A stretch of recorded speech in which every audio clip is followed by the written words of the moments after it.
Hello mga ma'am. So, snack time. So, mag-maintainer lang tanin niyo og sweet corn. Kaya na nilabay sa among balay na maligya og sweet corn. So, atong tilawan mga ma'am. Sa kalami ang sweet corn.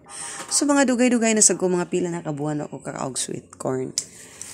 So, mga unta ninyo mga ma'am. I'm very excited to eat the sweet corn. So, more organic kita karong mga simanaha ani ba char. O di ba? Lami gyud, lahi ra gyud kay sumol sad kay magsige na lang tag bread. Di biya ta foreigner, Pinoy biya ta mangita gid tag Pinoy nga food. O di ba? Filipino food gid atong kapangitaon nga mga snack, o di ba? So, mani karon may gina kong kuan, paak-paak aning sweet corn.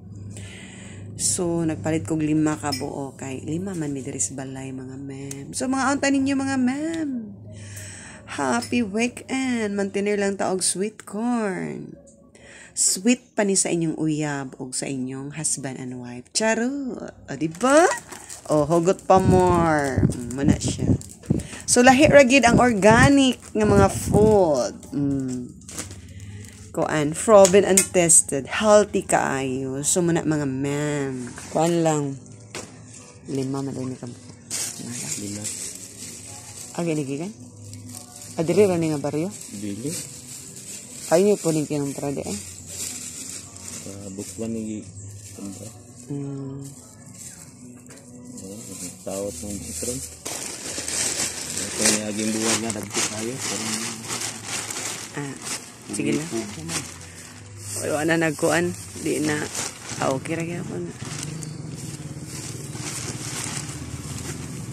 Itong aging buwan ko nagcook na ito. Pa kuan na no kanang sitaw gana pa sa tara asaut sa. Tatawat. Okay. Thank you.